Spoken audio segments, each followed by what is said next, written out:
لا تحسب أن الدين بعيد عن حب وحياة، وبهجرك للدين ستحيا تعشق ما قلبك يهوى، أو أن الأيام ستحلو وترى الدنيا شط نجاة. دينك بحر من آمال شط لجميل الأحلام، ليس الدين كما تخشاه ذا ممنوع ذاك حرام. فالإسلام جميل حقا هذا ليس هو الإسلام، كل أوامره تهدينا وتنادينا للخير، ينهانا عن كل طريق يأخذنا نحو الشر.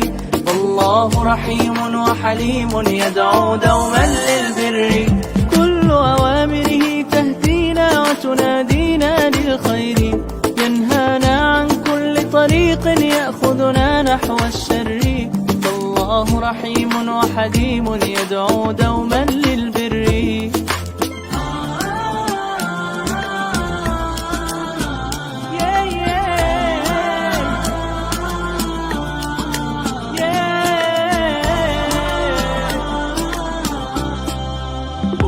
في الدين صلاة وصيام وكذلك فرح وسرور، والمتدين من تلقاه مبتسما حلوا كالنور، يسعى ليعمر دنياه وهو رقيق الطبع صبور.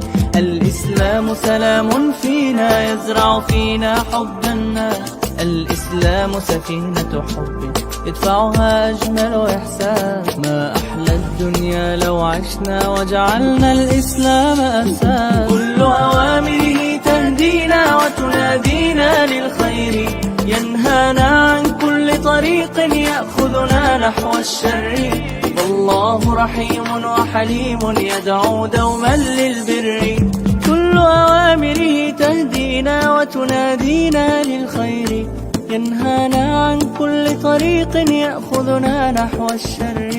فالله رحيم وحليم يدعو دوما للبر.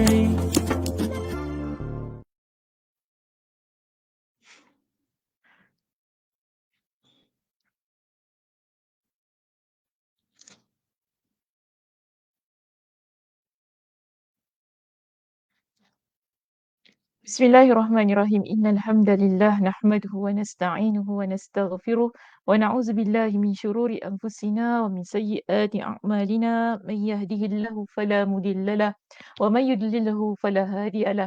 Wa asyhadu an la ilaha illallah wahdahu la syarikalah wa asyhadu anna Muhammadan 'abduhu wa rasuluh. Amma ba'd.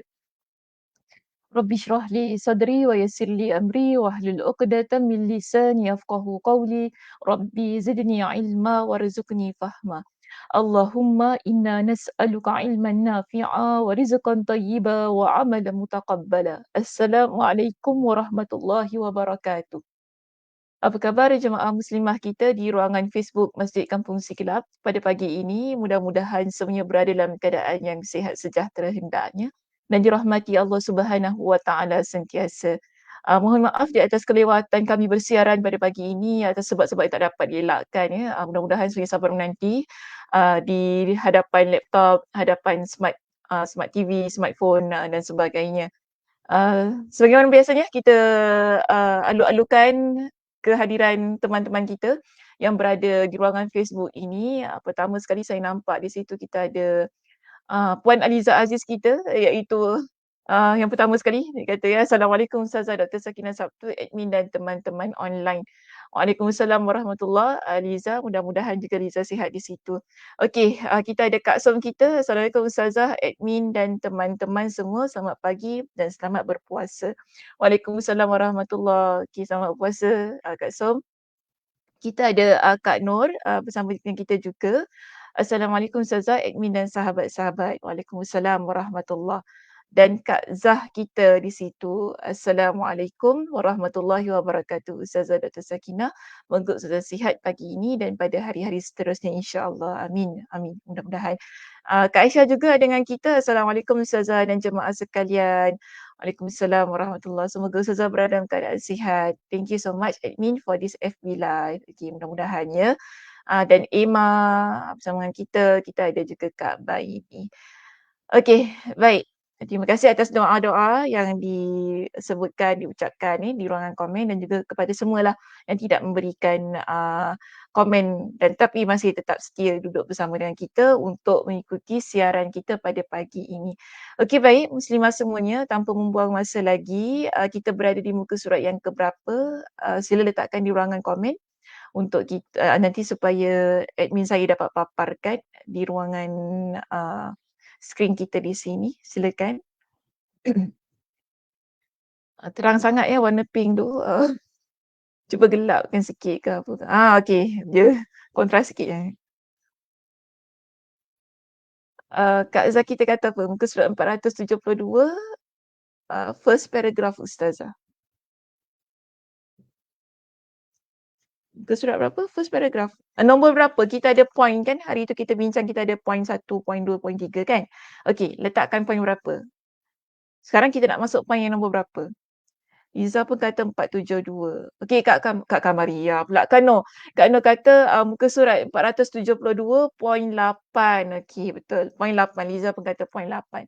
Kak Zah kata point 8. Okey baik.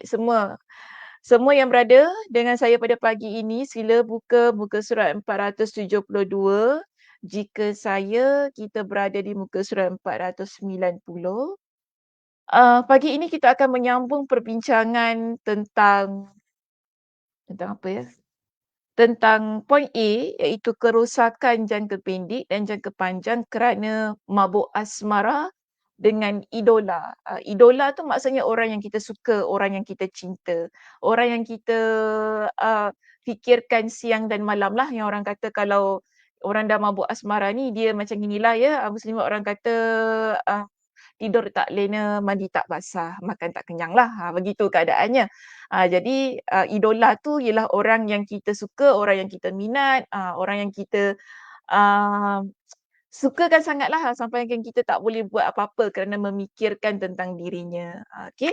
Jadi itu maksud idola lah dalam topik kita di sini. Bukan kalau nak kata orang yang kita minat tu macam mana nak panggil idola ke?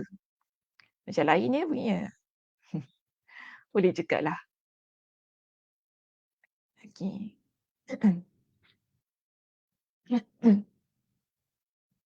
Sebentar ya.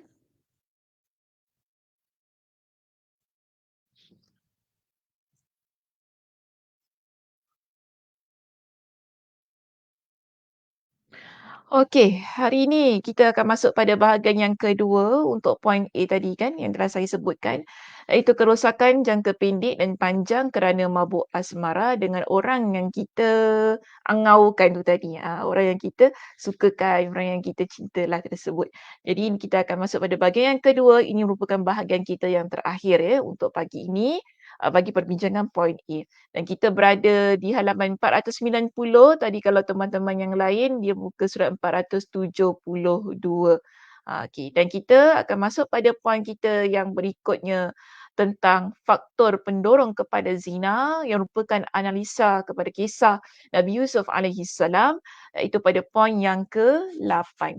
Poin kita yang ke-8 di sini akan menyentuh tentang keadaan yang berada pada diri Nabi Yusuf.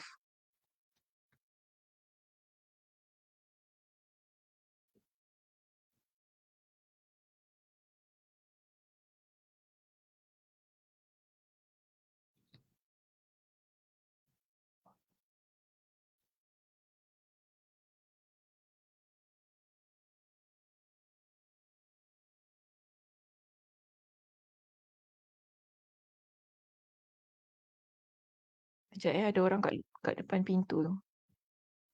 Saya malas nak bangun. Kalau bangun nanti kan nak kena layan.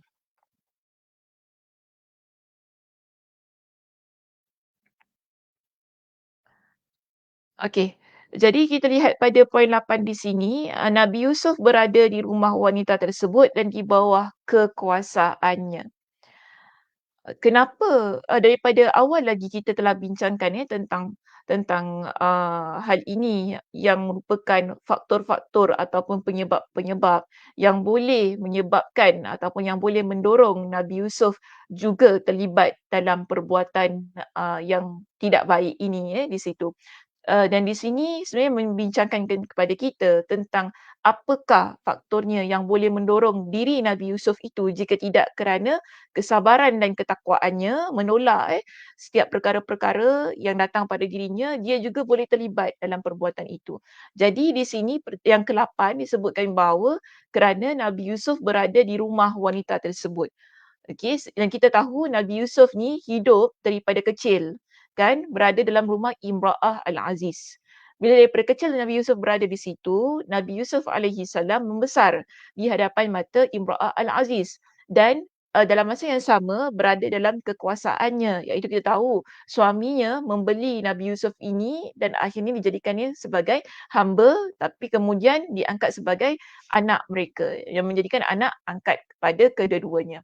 Jadi dalam hal ini kita dapati bahawa bila Nabi Yusuf berada di rumah Imra'ah Al-Aziz dan di bawah kekuasaannya dan apabila beliau tidak menuruti permintaan wanita tersebut, maka dikhawatirkan dia akan bertindak yang bukan-bukan. Oleh kerana itu terkumpullah antara dorongan hasrat dan kekhawatiran. Jadi pada waktu itu kita dapatilah keadaan Nabi Yusuf juga berada dalam satu situasi yang dilema, kan, kerana ini adalah yang telah menjaga, yang telah memberikan kepada dia dengan kelangsungan kehidupan yang baik pada waktu itu. Jadi kalaupun dia terdorong untuk melakukan perbuatan tersebut, kita nampak di situ ada poinnya juga kenapa boleh terjadi peristiwa-peristiwa yang begini. Okey, baik, seterusnya yang ke-9 dia kata, Nabi Yusuf tidak perlu bimbang wanita tersebut iaitu Imra'ah Al-Aziz akan menyebarkan berita buruk tentangnya. Poin yang ke-9 ni pun boleh kita lihatlah sebagai satu perkara yang boleh menyebabkan Nabi Yusuf terdorong untuk melakukan perbuatan ini. Sebab apa? Kalau ianya berlaku, Nabi Yusuf ni tidak ada satu kekhawatiran. Sebab dia terangkan kepada kita di sini kerana dia sendiri, wanita itu sendiri yang meminta. Bukan Nabi Yusuf yang inginkan. Okey, tetapi di sini wanita itu sendiri yang jemput dia masuk ke dalam biliknya dan wanita itu sendiri yang menggoda dan wanita itu sendiri yang meminta Nabi Yusuf untuk menyentuh dirinya. Maka di sini dia kata, ditambah lagi wanita tersebut telah mengunci semua pintu dan tidak membiarkan seorang pun bersama dengan mereka. Kita nampak begitu. Maknanya keadaan berdua-duaan itu berlaku bukan atas kehendak Nabi Yusuf. Tetapilah sesuatu yang telah direncanakan oleh Imra'ah Al-Aziz bagi memuaskan nafsunya yang tak dapat ditahan-tahan itu pada waktu tersebut.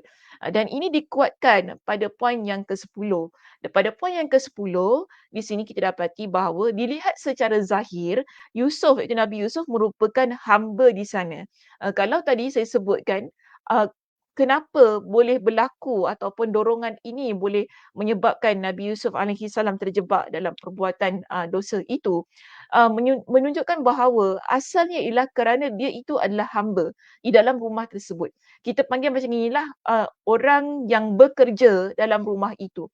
Biasanya kita kata begini, kebiasaannya kita ini akan cenderung untuk mengikut apa yang diminta oleh majikan kita. Kebiasaannya begitu.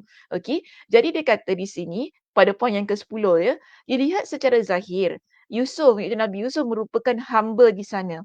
Budak kalau dalam kitab kita dia sebut budak, tapi budak ni maksudnya hamba ya. Hamba di sana yang beliau keluar masuk bertemu dengan majikannya itu tanpa ada yang mengingkari.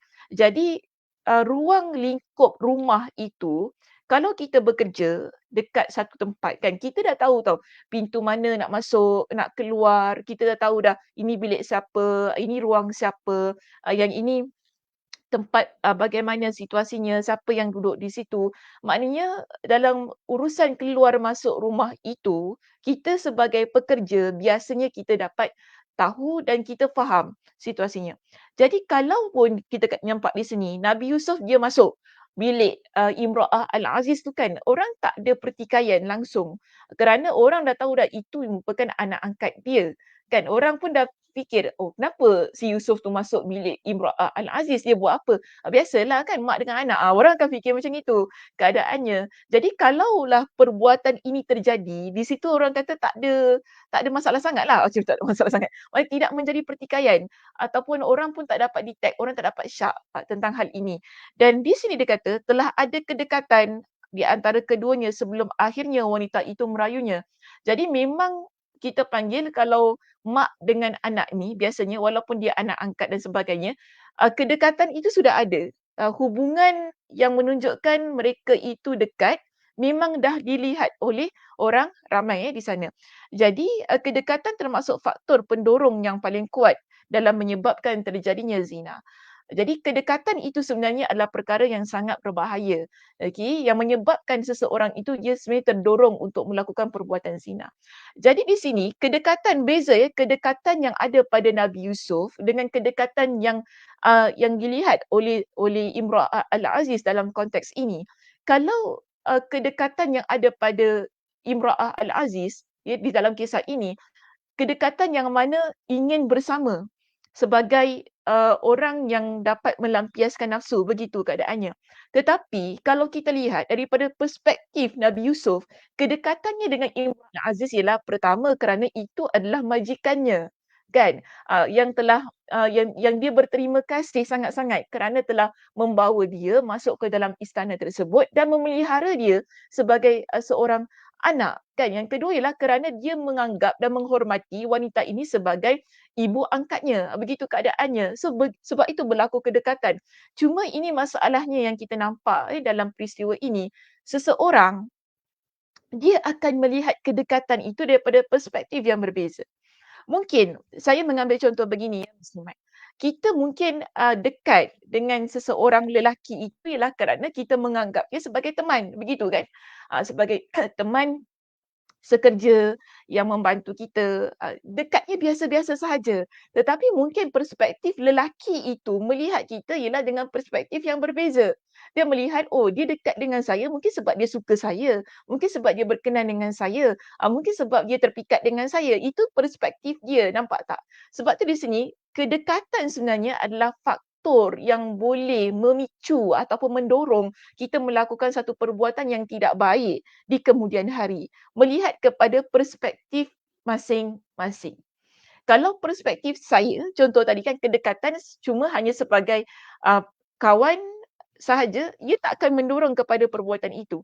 Tetapi kalau kedekatannya tadi yang menyebabkan dia makin dekat, makin dekat, makin dekat, akhirnya inilah yang menyebabkan berlaku perbuatan zina, ini yang bahaya.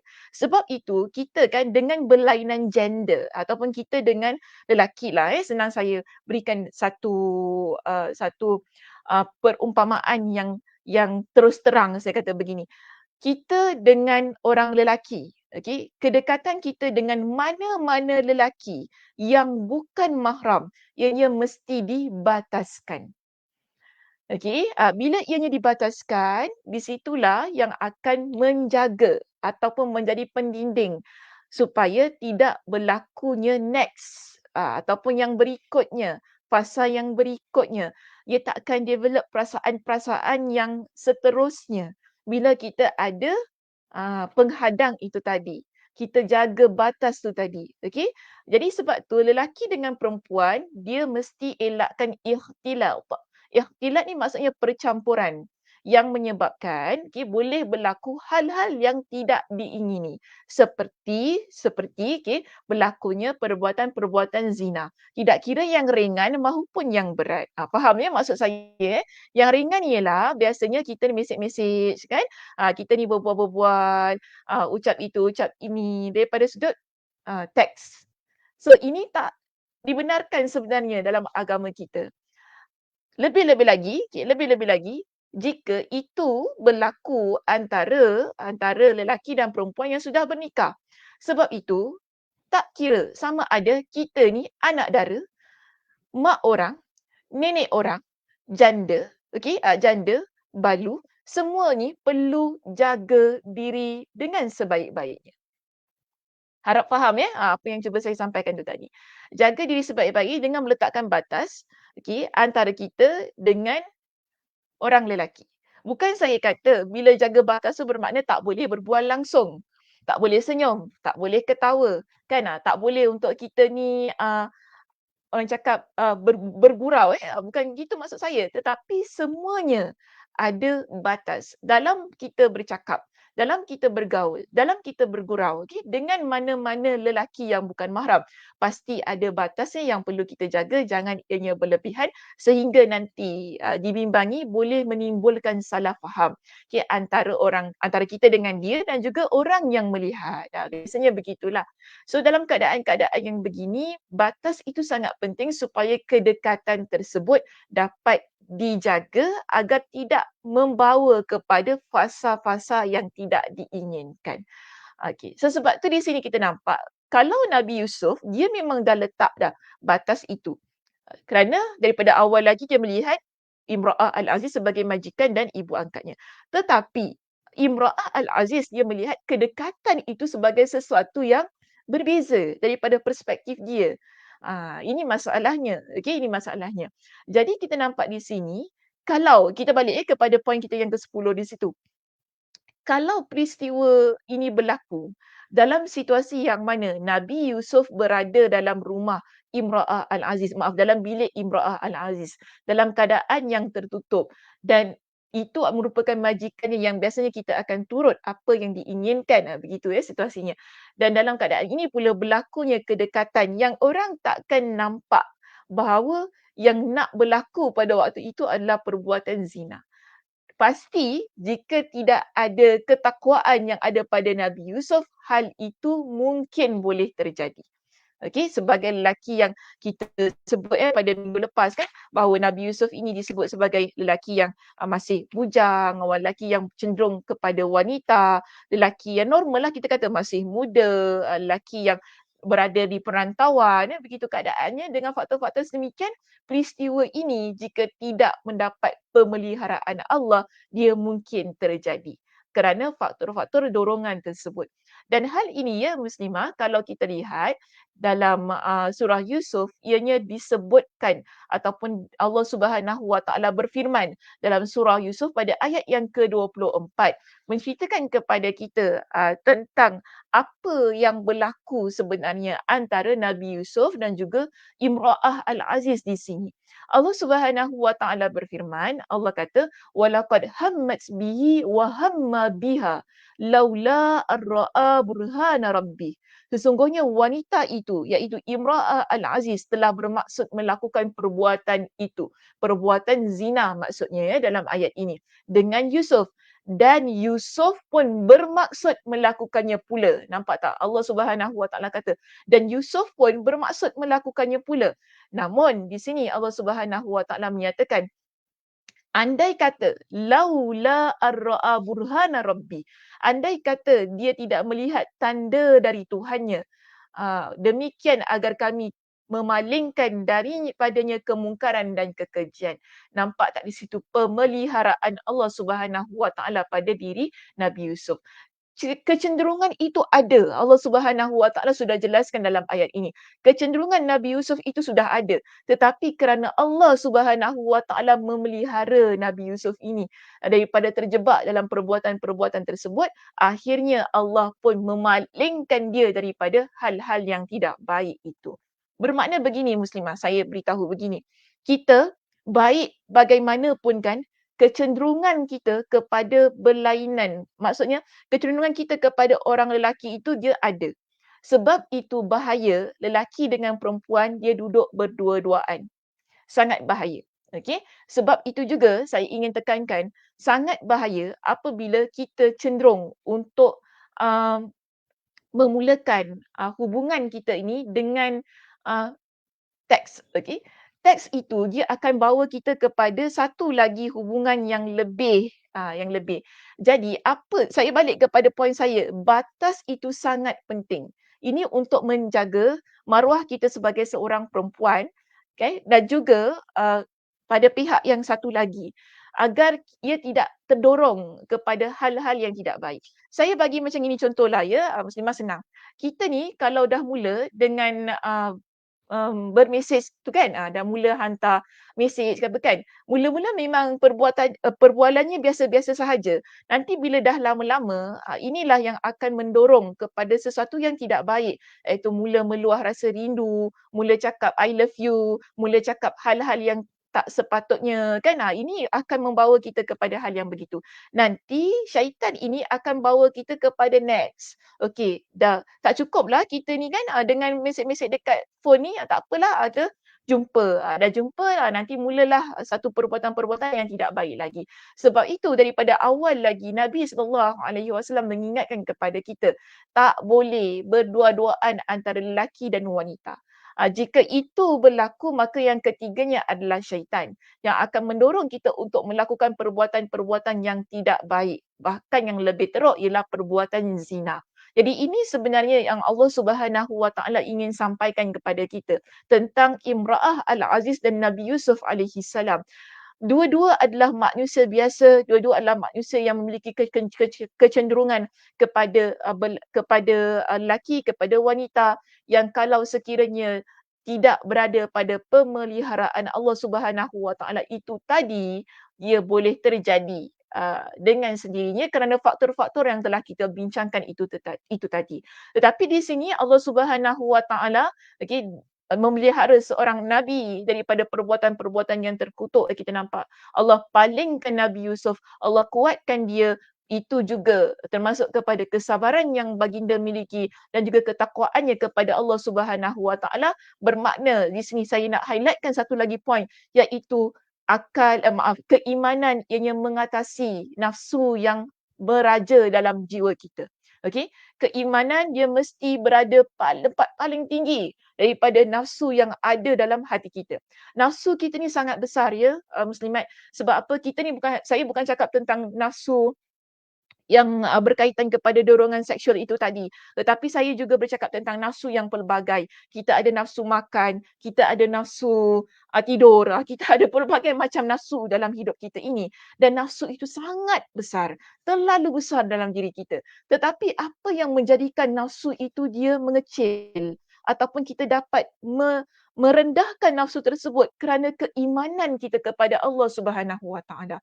Kita ni kalau ikut nafsu malas, kita tak solat, kita ni muslimat. Betul tak? Kita kalau ikut nafsu malas kita, kita tak baca Al-Quran.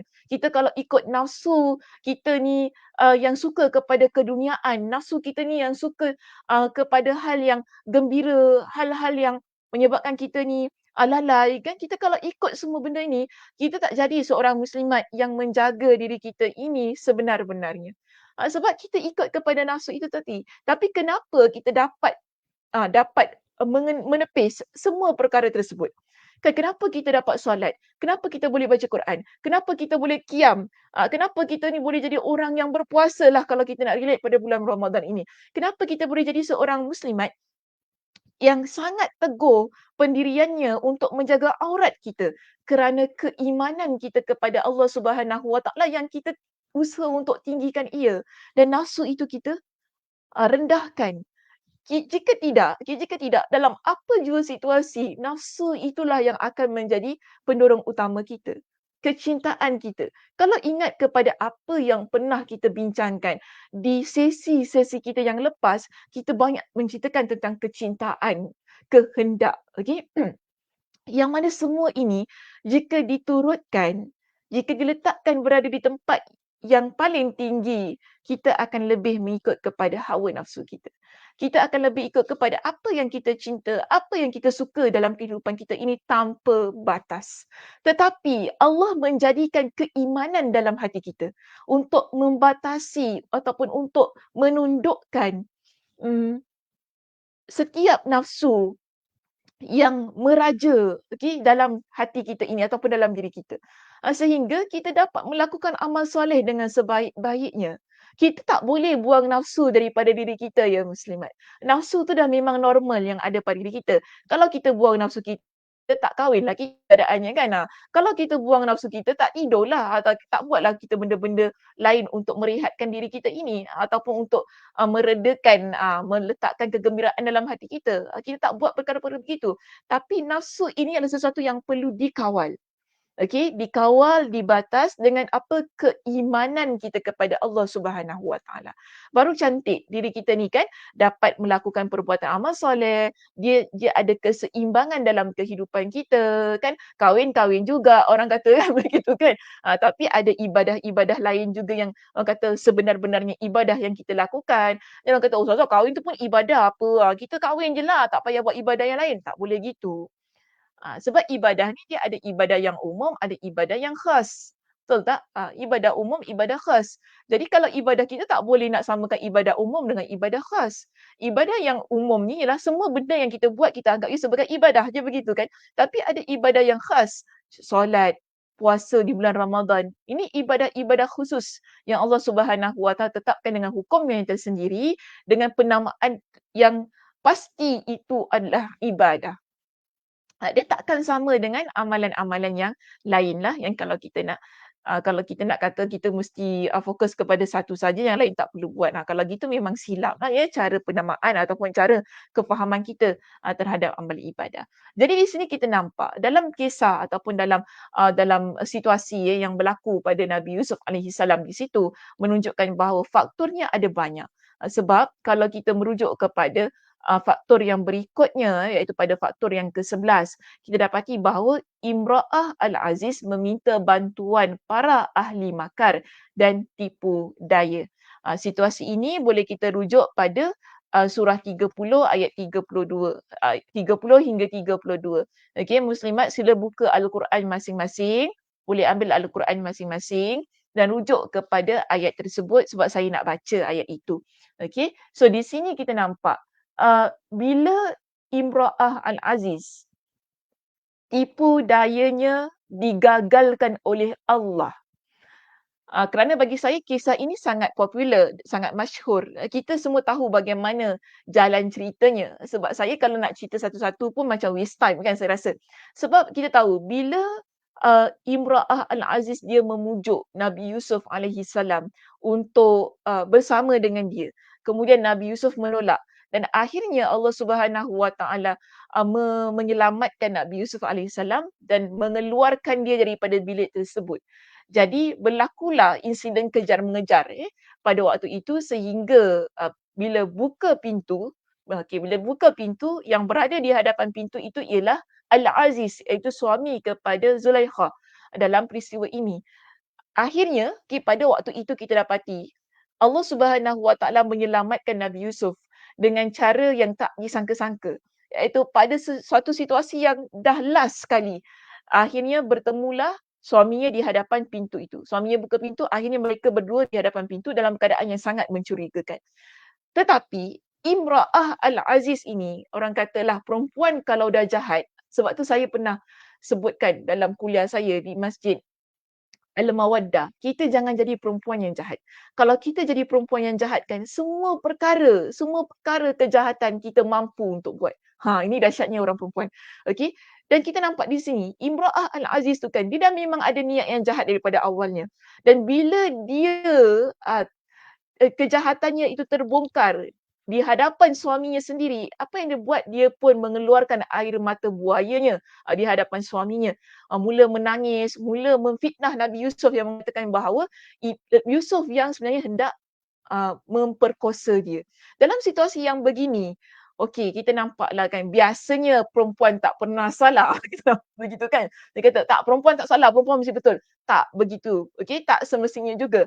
So dalam banyak situasi kita nampak kalau hal-hal yang begini kan biasanya wanita yang jahat ini dia akan menggunakan air matanya, kelemahannya untuk menunjukkan bahawa dia adalah victim. Dia play victim lah kat sini kan. Dia adalah mangsa dalam situasi tersebut. Jadi kita nampak di sini Al-Aziz iaitu bapa angkat kepada Nabi Yusuf. Dia sudah mula marah dengan apa yang berlaku di hadapan matanya dan dia seolah-olah pada awalnya ingin menghukum Nabi Yusuf sebagai lelaki yang cuba memperkosa isterinya. Tetapi dalam ayat ini kita nampak iaitu kalau ayat sebelumnya, ayat sebelumnya Allah Subhanahu Wa Taala memberitahukan kepada kita bahawa adalah orang di kalangan keluarga mereka yang bijak untuk menilai peristiwa yang berlaku di hadapan mata itu. Iaitu dia kata wa in kana qamisuhu qudda min dubur. Ini ayat yang ke-27 Maaf kita pergi ayat yang belakang sikit. Wa in kana qamisuhu qudda min duburin fakadzabat wa huwa minas sadiqin. Hmm. Oh, ayat 26 maaf atas sikit lagi. Wa syahida syahidun min ahliha in kana qamisuhu qudda min qubulin fasadaqat wa huwa minal kadhibin. Dalam ayat ini Allah Subhanahu Wa Taala menjelaskan kepada kita, di kalangan ahli keluarga itu, dia berkata, jika sekiranya baju lelaki ini ianya koyak daripada arah depan, okey, maka yang benar ialah wanita ini, iaitu Imra'ah Al-Aziz, dan yang berbohong dalam kes itu ialah Nabi Yusuf jika bajunya terkoyak di bahagian depan. Okey, wa in kana qamisuhu qudda min dubur, tetapi jika sekiranya baju Yusuf itu dia terkoyak daripada arah belakang, maka dia kata qala inna fakadzabat, maka yang berbohong dalam kes ini ialah wanita itu, iaitu Imra'ah Al-Aziz. Wa huwa minas sadiqin, dan yang benar, yang jujur dalam kes itu ialah Nabi Yusuf alaihi salam. Falamma ra'a qamisuhu qudda min dubur. Bila Al-Aziz melihat baju Nabi Yusuf yang koyak, maka didapati bahawa koyakan itu berlaku daripada arah belakang. Bermakna yang salah di situ ialah Imra'ah Al-Aziz. Dan yang benar, yang jujur dalam kes ini ialah Nabi Yusuf alaihi salam. Ni caralah Allah Subhanahu Wa Taala menunjukkan uh, kebenaran yang ada pada Nabi Yusuf alaihi salam. Jadi kes itu berlaku macam gitu kan. Kemudian uh, siapa tu? Al-Aziz, dia pun marah kepada Zulaikha, kepada Imra'ah Al-Aziz. Kemudian dia kata kepada Yusuf, a'rid an haza wastaghfiri li dhanbik. Yusuf, engkau buatlah macam tak ada apa-apa. Dia kata kepada Nabi Yusuf begitu, dan dia beritahu kepada isterinya, engkau ni mestilah bertaubat kepada Allah Subhanahu bertaubat. Hendaklah engkau ni beristighfar, meminta ampun pada dosa-dosa engkau, kerana engkaulah di kalangan orang yang salah. Okey, kalau kita baca peristiwa ini separuh jalan, kita akan dapati bahawa mungkin dia hanya berhenti di situ saja. Okey, settle kisah tu. Tetapi tak settle-settle lagi. Kisah ini drag. Dia menjadi bual mulut orang di Mesir. Maknanya dia jadi viral kisah itu di kalangan bangsawan Mesir, sehingga mereka memperkecilkan Imra'ah Al-Aziz. Mereka kata apa? Pada ayat yang ke-30, saya baru masuk pada poin yang ke-11 di sini Pada ayat yang ke-30, waqala niswatun fil Madinah, dan berkatalah wanita-wanita di kota tersebut, iaitu wanita-wanita yang ada di Mesir ini bersembang-sembang tentang si Imra'ah Al-Aziz ni lah. Mereka kata apa? Imra'atul Al-Aziz turawidu fataha an nafsih qad syaghafa hubba inna lanaraha fi dhalalin mubin. Mereka kata isteri Al-Aziz menteri menggoda bujangnya untuk menundukkan dirinya kepadanya. Sesungguhnya cintanya kepada bujangnya itu adalah sangat mendalam. Bujang tu maksudnya anak angkatnya, sangat mendalam. Sesungguhnya kami memandangnya dalam kesesatan yang nyata. Jadi mereka kata, ya Allah, hai, dengan anak angkat sendiri pun nak try macam gitu lah. Kalau ikut pada bahasa kita lah kan, Muslimat. Dengan anak angkat sendiri pun nak try. Ya Allah, hai, macamlah tak ada orang lain nak try. Dengan anak angkat sendiri pun, ya Allah, dengan budak pun nak try juga. Tak senonoh si Zulaikha tu macam gitulah kalau ikut kepada makcik-makcik bawang punya ayat. Jadi si Zulaikha ni dengar, kan Imra'ah Al-Aziz ni dengarlah percakapan orang tentang diri dia. Orang kata dulu tak ada Instagram, tak ada TikTok pun viral juga peristiwa kan. Ni. Tapi kalau sekarang lagi geram lah. Kalau dulu tu orang kata mulut ke mulut. Sehingga dengarlah pada telinga kita. Maknanya nak tersebar tu orang kata lamalah juga kan nak sampai pada kita. Tapi tetaplah situasi viral tu memang dah orang kata satu perkara yang tak dapat dielakkan sejak zaman Nabi Yusuf lagi. Apa-apa yang berlaku, kita memang mulut orang kita tak boleh nak tutup. Kan? Mulut orang tak boleh tutup. Kita kata jangan cerita, tetap juga. Akhirnya ada juga yang membocorkan rahsia.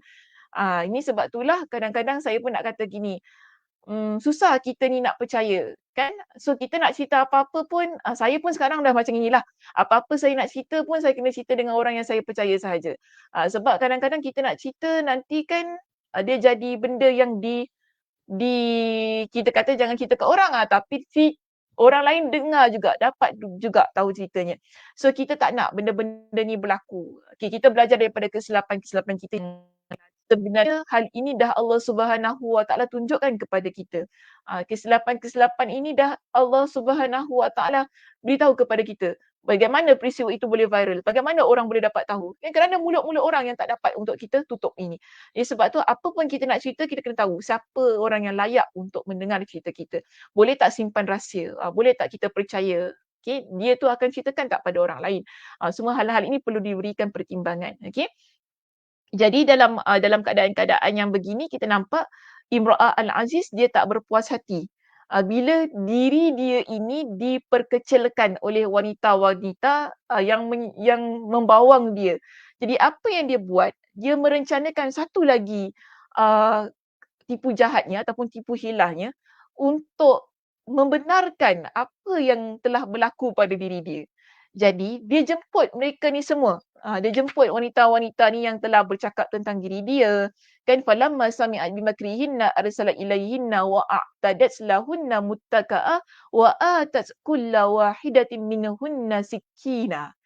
Jadi di sini dia ceritakan kepada kita, dia cerita Allah Subhanahu Wa Taala berfirman, Allah ceritakan kepada kita, Allah kata bila Imra'ah Al-Aziz itu dia dengar apa yang diperkatakan orang ramai tentang diri dia, maka dia pun mengundang wanita-wanita itu dan pada undangan ini dia buatkan tempat duduk yang sangat cantik dan pada waktu itu mereka semua diberikan kepada mereka dengan sebuah pisau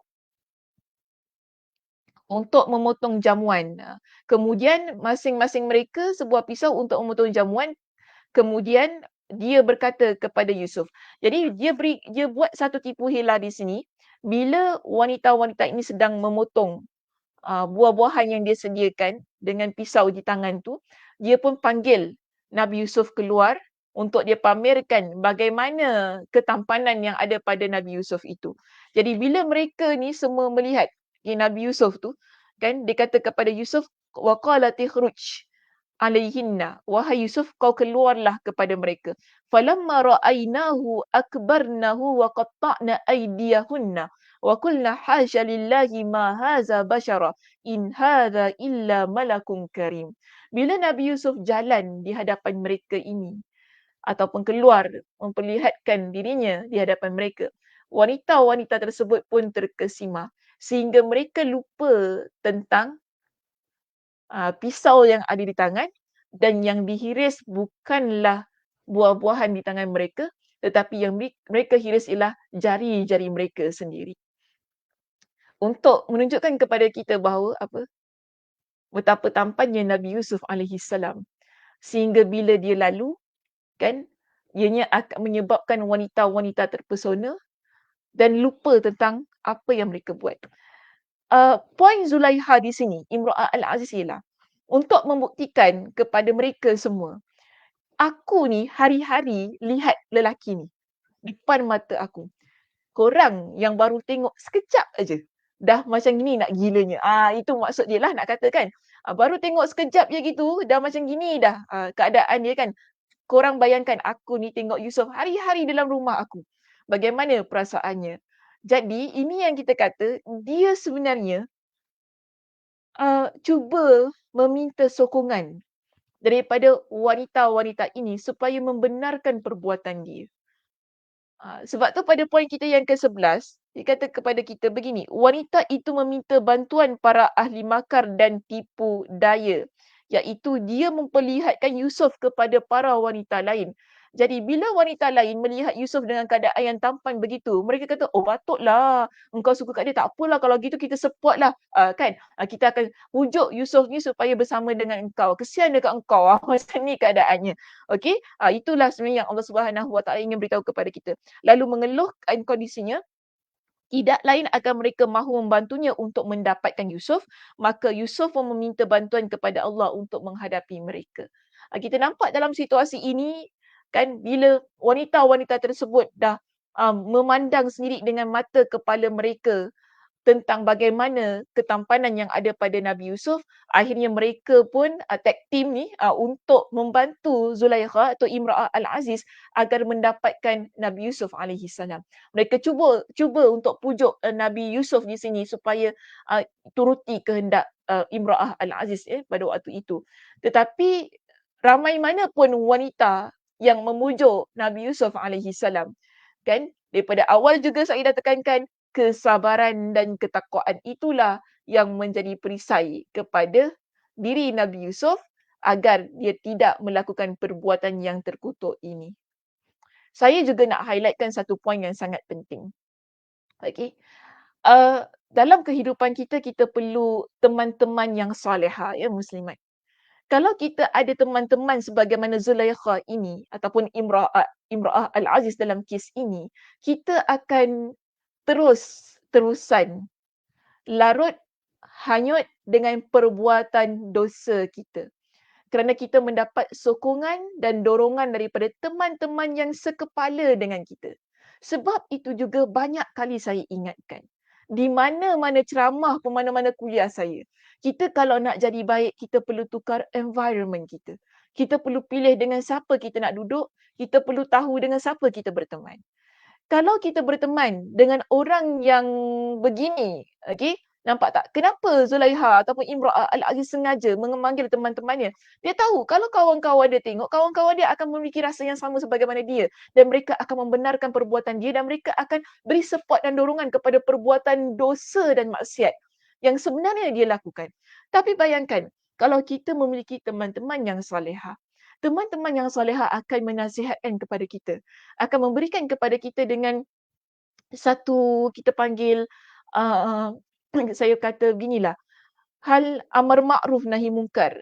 Kawan kita ni akan beritahu pada kita apa yang kita buat tu sebenarnya adalah perkara yang salah, yang perlu ditinggalkan dan tak sepatutnya kita buat. Dan mereka ni tidak akan memberikan sokongan bahkan dorongan kepada diri kita untuk meneruskan perbuatan itu.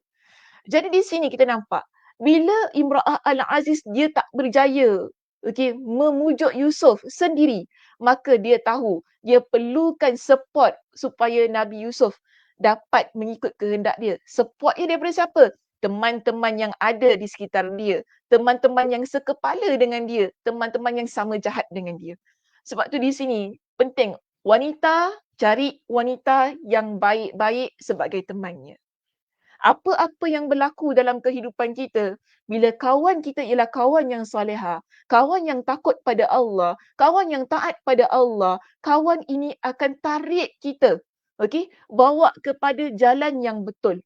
Kawan yang salihah, yang taat pada Allah, yang takut pada Allah ini akan bawa kita, dorong kita, tunjukkan kepada kita mana tempat yang betul, mana perbuatan yang betul untuk kita buat setelah kita melakukan perbuatan yang salah di sisi Allah Subhanahu Wa Taala.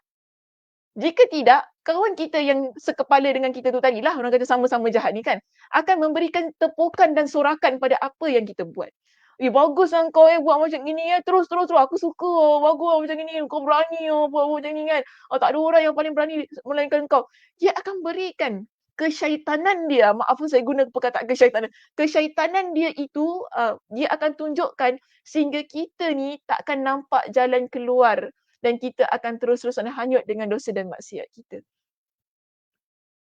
Ikut hidup ini, ikut sebagaimana yang ditunjukkan oleh Nabi sallallahu alaihi wasallam. Kawan dengan penjual minyak wangi, kita akan terdapat ataupun kita akan walaupun kita tak pakai minyak wangi itu, tetapi wanginya akan tempias pada kita. Jangan kawan dengan pembuat besi. Walaupun kita tak buat besi, tetapi percikan apinya akan menyebabkan pakaian kita boleh terbakar. Kerana apa? Kedekatan kita, rapatnya kita dengan pembuat besi itu. Ini analogi yang Nabi sallallahu alaihi wasallam berikan kepada kita. So, dalam kes ini kita nampak, daripada bila kita analisis pada kisah itu, kita faham bahawa hidup kita ini memerlukan kepada sokongan dan dorongan. Lebih-lebih lagi bila kita dalam banyak masalah. So, Zulaiha, Imra'ah Al-Aziz dia tengah ada problem dekat situ kan. Dia ada isu. Suami dia dengan isu suami dia. Okey, dengan isu orang cakap-cakap pada dia. Dan dia dah nak tahu bahawa perbuatan tu perbuatan yang salah kan. Sekarang ini, isu ni dia nak atasi macam mana, dia bukan nak betulkan keadaan tetapi dia makin nak membenarkan diri dia. Dia berusaha menegakkan benang yang basah. Benang yang basah dia boleh tegak muslimat bila kita mendapat sokongan dan dorongan daripada orang-orang yang begini. Okey, selalunya kita kata, janganlah nak usaha menegakkan benang yang basah. Tapi bagi saya, benang yang basah boleh ditegakkan. Boleh ditegakkan bila kita berjumpa dengan orang-orang yang begini dalam kehidupan kita. Orang yang sama kepala dengan kita, yang ramai, yang boleh memberikan sokongan dan kita kata, wala'iyadzubillah. Moga Allah Subhanahu Wa Taala menjauhkan kita daripada orang-orang yang begini. Kita tak nak, okey, kita tak nak. Kalau kita dekat dengan orang manusia yang begini, kita akan jadi manusia yang terus-terusan tidak sedar dengan dosa dan maksiat yang kita lakukan. Kita akan bangga, kita akan seronok kan, dan kita akan jadi manusia yang sentiasa ingin melakukan dosa demi dosa. Dan akhirnya kita tak ada rasa bersalah dengan apa yang kita buat walaupun perkara itu menzalimi orang lain. Okey, baik. Yang ke-10, yang ke-12 di sini. Imra'ah Al-Aziz mengancam Yusuf dengan penjara dan kehinaan. Pada poin yang ke-12, kita dapati bahawa Nabi Yusuf boleh sahaja mengikut apa yang diminta oleh Imra'ah Al-Aziz yang telah mendapat sokongan daripada teman-temannya itu tadi. Okey. Kerana apa? Mereka ni beritahu kepada Nabi Yusuf, kalau kau tak buat, kau kita akan penjarakan dan kau akan jadi orang yang hina. Mereka kalau dengar word penjara, kan kita akan jadi orang yang takut. Ni buat ni masuk jail tau. Cakap gitu kan, kita akan takut. Apa-apa perkara, bila ancamannya ialah masuk penjara, kita akan takut dan kita akan tinggalkan ataupun kita akan usaha untuk ikuti apa yang diperintahkan. Begitu kan? Di sini, mereka mengancam Nabi Yusuf, kalau kau tak ikut apa yang kita suruh, maka kita akan masuk ke dalam penjara dan kau akan jadi orang yang hina. Sebab kita tahu, once kita masuk dalam penjara, kan, kita jadi inmate kan, once kita masuk dalam penjara ni, jatuh kredibiliti kita. Kalau keluar nanti orang dah tak pandang kita dah. Sebab apa? Maruah diri kita dah ada chop. Ini bekas banduan. Begitu. Kan? Bekas banduan, masyarakat akan memandang kita dengan pandangan yang hina. Masyarakat akan melihat kita sampai bila-bila, biasanya lah sampai bila-bila dengan pandangan yang serong. Jadi ini satu ancaman yang bagi saya, kalau manusia yang macam kita ni dengar, kita okey tak apalah, tak nak masuk penjara, aku buatlah macam mana yang kau nak. Kita akan begitu. Jadi dorongan ini boleh menjadi antara faktor yang mendorong Nabi Yusuf untuk melakukannya. Tetapi, kita nampak nombor 13 belum masuk lagi yang akhir. Nombor 13 kita nampak, lebih-lebih lagi dalam keadaan yang mana Al-Aziz itu sendiri, iaitu suami kepada Imra'ah Al-Aziz ini, tidak menampakkan kecemburuan dan kewibawaannya sebagai seorang suami. Seharusnya kita nampaklah bila Al-Aziz kan dah nampak isterinya buat satu tipu hela yang nak menggoda anak angkat mereka sendiri, harusnya dia buat satu tindakan yang agak tegas. Mungkin memisahkan Nabi Yusuf, keluarkan Nabi Yusuf daripada rumah itu ataupun memberikan hukuman kepada isterinya kan. Tetapi kita nampak dia cuma kata kepada Nabi Yusuf, a'rid an hadha. Kalau lihat dalam kitab, dia kata kepada Nabi Yusuf pada ayat yang ke-29 surah Yusuf, a'rid an hadha, berpalinglah dari ini, maknanya kau lupakan semua apa yang berlaku. Dia beritahu Yusuf begitu dan dia lihat kepada isterinya dan dia kata, wastaghfiri li dzambiki innaki kunti minal khati'in. Dan hendaklah engkau memohon ampun atas dosamu kerana kamu sesungguhnya termasuk orang yang berbuat salah. Padahal kita nampak kecemburuan yang tinggi dari pihak suami termasuk faktor terkuat dalam mencegah perselingkuhan, namun suami wanita tadi tidak menampakkannya. Dalam kitab menyebutkan begitu. Yang kata meskipun faktor, padahal kita nampak gini, cemburu tu sangat penting. Sebab itu cemburu ini tanda orang yang beriman. seseorang itu dilihat sebagai seseorang yang memiliki keimanan apabila dia ada rasa cemburu dengan pasangannya. Cemburu yang baik bukan cemburu yang orang kata cemburu buta, bukan gitu. Tetapi cemburu yang boleh mengawal situasi-situasi supaya pasangan tidak melakukan perbuatan yang tidak baik. Contoh, kita sebagai wanita ni, kita memang ada rasa cemburu bila suami kita rapat dengan wanita lain, itu wajar. Itu bagus bagi saya kerana apa? Suami kita dia mesti acknowledge benda tu. Dia tahu bahawa ini merupakan perkara yang tak boleh dan isteri saya tak suka. Sama juga, kalau kita isteri, kita tahu suami kita tak suka dengan perbuatan ini, nanti boleh menimbulkan kecemburuan dan sebagainya, maka kita jangan buat. Sebab tu cemburu penting. Kalau cemburu tak ada, itu yang menyebabkan kita semua tak kisah. Buatlah. Buatlah bang nak buat apa pun. Kawanlah bang dengan kawan dengan siapa pun. Dengan perempuan mana pun yang nak kawan-kawanlah. Asalkan tak bawa balik rumah. Macam itu kan. Kalau kita memiliki pendirian yang begitu sebagai seorang isteri, cemburunya tak ada kan, nampak? Sebab apa kita berikan dengan satu kebebasan. You nak keluar dengan perempuan mana, nak makan dengan perempuan mana, makanlah. You, I tak kisah pun. Buat apa I nak jelas-jelas semua. Tak ada kelas lah kalau I nak jelas. Dia akan gunakan ayat yang begini. Ini satu hal yang sangat berbahaya. Sebab apa? Kita membuka ruang-ruang supaya berlaku perselingkuhan dalam rumah tangga kita. Walaupun saya katalah, alah ustazah, kita cemburu-cemburu pun berlaku juga perselingkuhan dalam rumah tangga, nak buat macam mana? Betul lah, ia mesti berbalik kepada keimanan masing-masing. Kan? Ada suami, isterinya cemburu-cemburu pun dia berselingkuh juga. Sama juga dengan isteri kan. Ada suami dia cemburu pada isterinya pun isterinya tetap selingkuh juga. Itu memang tak dapat nak dielakkan lah. Jika iman kita tak tebal, jika kita ni jadi orang yang memang tak kisah tentang hukum halal haram. Begitu keadaannya. Tetapi sebenarnya cemburu itu dia adalah step yang pertama untuk menghalang berlakunya perbuatan-perbuatan yang tidak baik dalam rumah tangga. Antaranya perselingkuhan itu tadi. Jadi dalam hal ini kita nampak Al-Aziz dia tak ada. Kecemburuannya tak kuat dalam situasi itu. Okay. Kalau dia adalah seorang lelaki yang cemburu, dia akan berusaha untuk mengekang hal itu berlaku dan tadi dia dapat tahu dah yang si isterinya ni memang cenderung kepada Nabi Yusuf, maka seharusnya Nabi Yusuf diletakkan di tempat yang lain, bukan dalam rumah itu lagi. Ini tindakan yang sepatutnya dilakukan, tapi itu tidak berlaku. Bahkan dia membiarkan. Dia juga membiarkan Imra'ah Al-Aziz menjemput wanita-wanita lain ke dalam istananya, dalam rumahnya untuk melihat Nabi Yusuf itu sendiri. Kita macam ini, Muslimat. Kita kalau tahu ada daripada ataupun kalangan ahli keluarga kita yang mungkin cantik ataupun yang mungkin sangat tampan, kita perlu jaga maruahnya.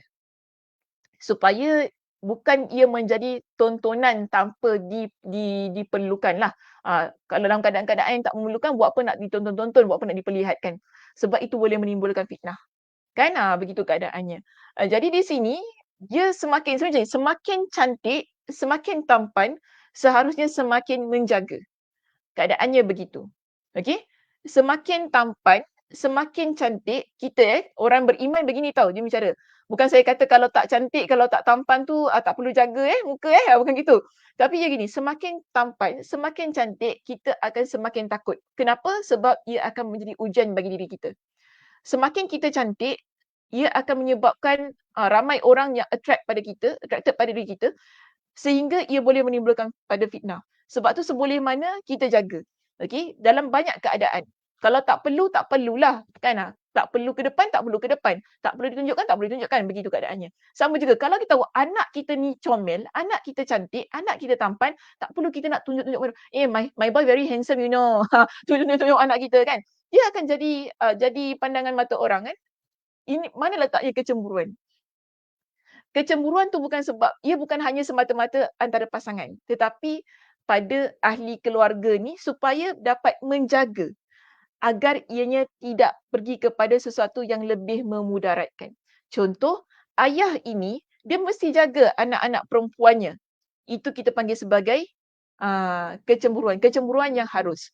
Supaya anak perempuannya ini tidak dilihat oleh mana-mana lelaki dalam keadaan yang tidak baik. Maknanya dijaga auratnya, dijaga pandangan orang pada anak itu. Ini dipanggil sebagai cemburu yang baik, yang berlaku selain pada pasangan. So dalam keadaan-keadaan yang begini, ketua keluarga, pemimpin keluarga, dia perlu ada rasa cemburu itu supaya dapat memelihara keluarganya daripada api neraka. Dan sehingga Nabi kata, kalau tak ada perasaan ini, maka lelaki itu kita panggil sebagai ad-dayyuth. Lelaki yang dayyuth. Sehingga dia tak kisahlah apa yang nak dibuat oleh isterinya, apa yang dibuat oleh anak perempuannya, apa yang dibuat oleh mahram-mahramnya. Buatlah, tak kisahlah. Tak kisahlah nak jadi apa, tuan terbalik, nak keluar dengan lelaki mana, keluarlah. Kalau begitu keadaannya, ini lelaki yang dayyuth. Lelaki yang dayyuth, dia membiarkan anak dan isterinya buat perkara dosa dan maksiat. Dia tak ada rasa nak cegah, tak ada rasa nak tak ada rasa nak menghalang perbuatan tersebut. Jadi, tapi bezalah kalau dah cakap, kalau dah beritahu, tapi masih juga isteri tu nak buat, masih juga anak perempuan tu nak buat, tu taklah kita panggil dayyuth, sebab sudah ada usahanya. Dayyuth ni ialah lelaki yang membiarkan, tak kisahlah, nak buat apa buatlah. Nak peluk dengan siapa peluklah, tak kisah. Inilah perbuatan-perbuatan yang akan membawa kepada hal-hal yang berikutnya. Jadi bagaimana nak kekang tu daripada awal lagi lah kecemburuan tu mesti ada. Itulah yang akan membantu, membantu keadaan-keadaan yang lain supaya ia tidak berlaku, antaranya di sini perselingkuhan. Tetapi di samping semua faktor-faktor itu tadi, kita dah berada di akhir perbincangan. Pada semua faktor-faktor tadi, kita ada faktor nombor 1 kan, hinggalah kepada faktor yang ke-13, iaitu tidak ada kecemburuan, tidak menampakkan kecemburuan dan juga kewibawaan seorang suami dalam kes ini. So daripada point nombor 1 sampailah kepada point nombor 13, di sini kita dapati bahawa semua ini adalah faktor yang pendorong kepada perbuatan zina. Yang seboleh mana bila kita dah belajar ini, kita kena kawal. Kita tak boleh nak buang. Ada keadaan-keadaan, contoh faktor yang pertama yang mana dorongan yang biasa, kita suka kepada lelaki, lelaki suka perempuan. Kita tak boleh untuk buang perasaan ini. Tetapilah kita perlu kawal. Kita perlu letakkan batas. So situasi-situasi ini, mana yang kita boleh kawal, kita kawal. Mana yang kita elakkan. Mana yang boleh kita buang. Dia begitu. Ada situasi yang kita boleh kawal, ada situasi yang kita boleh elakkan, ada situasi yang perlu kita buang. So kita lihatlah mana yang boleh kita buang, mana yang kita boleh kawal, kita kawal, mana yang kita perlu elakkan, kita elakkan supaya kita tak masuk pada hal-hal yang boleh mendorong kepada zina. So daripada nombor 11, daripada nombor 1 hingga ke nombor 13, kita dapati bahawa semua ini adalah pendorong-pendorong yang boleh bawa kepada perbuatan zina, merujuk kepada kes yang berlaku kepada Nabi Yusuf AS itu tadi. Tetapi subhanallah, kita nampak di sini kan, Nabi Yusuf AS meskipun faktor pendorong zina tadi sangat banyak, Yusuf tetap mengutamakan redha dan takut kepada Allah. Nabi Yusuf tetap mengutamakan redha Allah dan takut kepada Allah. Ini yang saya kata tadi, keimanan kita itu perlu mengatasi segala-galanya. Bila keimanan kita berada di hadapan yang paling atas, apa pun yang mendorong kita untuk melakukan perbuatan itu, kita dapat elakkan, kita dapat atasi. Jadi di sini dia kata, kecintaan kepada Allah yang membuatnya memilih penjara dibandingkan harus berzina. Tadi dah ramai-ramai wanita itu memujuk Nabi Yusuf supaya melakukan perbuatan zina. Bahkan mereka mengancam kalau Nabi Yusuf tak buat, maka mereka ni akan memenjarakan Nabi Yusuf. Maka Nabi Yusuf kata apa? Dia kata, qala rabbis sijnu ahabbu ilayya mimma yad'unani. Wahai Allah, sesungguhnya subhanallah. Sesungguhnya penjara itu lebih aku cintai daripada aku mengikut kepada apa yang mereka ajak aku itu tadi. Maka di sini Nabi Yusuf, Allah Subhanahu Wa Taala pun kata, wa illa tasrif anni kaidahunna asbu ilaihinna wa akum minal jahilin. Pada ayat yang berikut, pada ayat yang sama, ayat yang ke-33 dalam surah Yusuf. Nabi Yusuf memilih redha Allah. Nabi Yusuf AS, dia berdoa kepada Allah, wahai Tuhanku, penjara lebih aku sukai daripada memenuhi ajakan mereka kepada aku. wa illa tasrif anni kaidahunna asbu ilaihinna wa akum minal jahilin. Dan jika tidak engkau hindarkan daripadaku tipu daya mereka, tentu aku akan cenderung untuk memenuhi keinginan mereka dan tentulah aku termasuk orang-orang yang jahil. Jadi inilah doa yang Nabi Yusuf panjatkan kepada Allah Subhanahu Wa Taala saat dipujuk, saat mereka ini satu persatu datang kepada Nabi Yusuf untuk memujuk Nabi Yusuf agar mengikut kehendak Imra'ah Al-Aziz dan mengancam Nabi Yusuf dengan penjara. Nabi Yusuf kata apa? Tak apa. Penjara itu, wahai Allah, lebih baik untuk aku. Dan akhirnya Allah kata apa pada ayat berikutnya, ayat yang ke-34, fastajaba lahu rabbah. Maka Allah Subhanahu Wa Taala pun memperkenankan doa Yusuf, iaitu dia pun dipenjarakan. Maksudnya, okey. Fastajaba lahu rabbah, dan dia pun menghindarkan Yusuf dari tipu daya mereka. Sesungguhnya dialah yang Maha mendengar lagi Maha mengetahui. Jadi memanglah Nabi Yusuf itu kerana dia tidak mahu mengikut apa yang diinginkan oleh Imra'ah Al-Aziz dan pujukan-pujukan daripada teman-teman Imra'ah Al-Aziz, akhirnya dia pun dipenjarakan oleh mereka kerana ketidakmahuannya itu tadi. So dalam hal ini kita dapati bahawa Nabi Yusuf memilih redha Allah Subhanahu Wa Taala. Itulah yang seharusnya berlaku pada diri kita. Apa pun yang diajak, apa pun yang diperintahkan kepada kita, jika perkara itu ialah perkara dosa dan maksiat, maka sebaik-baiknya kita usaha untuk hindarkan. Kita doa pada Allah, kita pilihlah sesuatu yang mungkin nampaknya macam buruk bagi diri kita. Mungkin kalau kita tak buat, kita ni akan diceraikan contohnya. Kalau kita tak buat, kita ni akan tak diakui sebagai anak. Kalau kita tak buat, kita ni jadi orang yang dibuang oleh keluarga, yang diperlekehkan oleh masyarakat. Tetapi pandangan Allah itu lebih utama daripada pandangan orang yang merupakan makhluk Allah Subhanahu Wa Taala. Ini yang cuba ditunjukkan oleh Nabi Yusuf kepada kita. Dalam apa jua isu dalam hidup ini, kalau kita tahu perkara itu ialah perkara yang dosa, perkara yang salah, kemudian bila orang lain suruh kita buat dengan ancaman itu ini, dengan itu ni, engkau kalau tak buat ni aku berhentikan kau kerja. Kau kalau tak buat ini, aku buat itu, aku buat ini kan. Kalaulah ancaman-ancamannya begitu, yang perlu kita pilih redanya ialah reda Allah, bukan reda makhluk. Okey. Jadi Nabi Yusuf nampakkan kepada kita dalam peristiwa ini, tak kisahlah, tak kiralah kalau mereka nak penjarakan aku. Yang penting aku tidak berzina. Bukan mudah ya, bukan mudah untuk ada satu pendirian dan prinsip yang begini. Namun kalau kita ini menguatkan diri kita dengan keimanan kepada Allah, jika apa pun perkara yang berlaku, kita akan tetap memilih Allah Subhanahu Wa Taala. Iaitu jalan yang Allah Subhanahu Wa Taala tetapkan sebagai jalan yang mulia di sisinya, itu akan menjadi pilihan kita. Jadi daripada kisah ini keseluruhan apa yang berlaku, ada dua pengajaran yang ingin saya tekankan. Iaitu pertama, saya nak tutup perbincangan pada pagi ini dengan dua pengajaran ini. Pengajaran dari kisah Al-Ishq Imra'ah Al-Aziz. Al-Ishq itu ialah kisah mabuk asmara. Yang mabuk asmara dalam kisah ini ialah Imra'ah Al-Aziz, bukan Nabi Yusuf.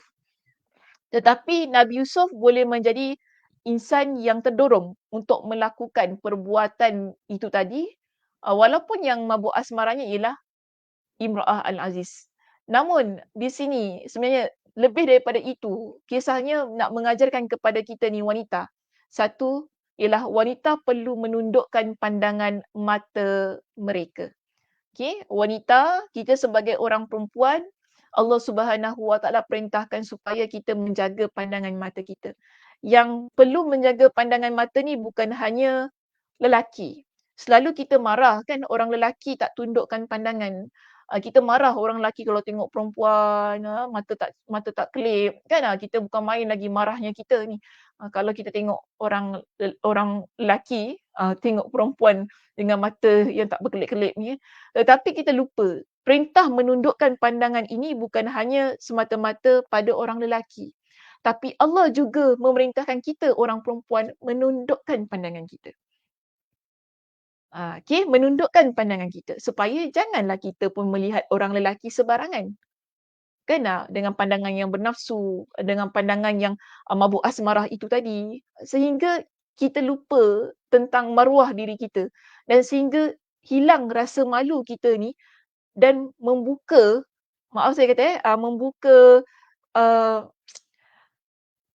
satu perasaan yang menunjukkan kita ni terlampau gairah, berkehendakkan kepada lelaki itu. Jadi hal ini ramai wanita yang melupakannya.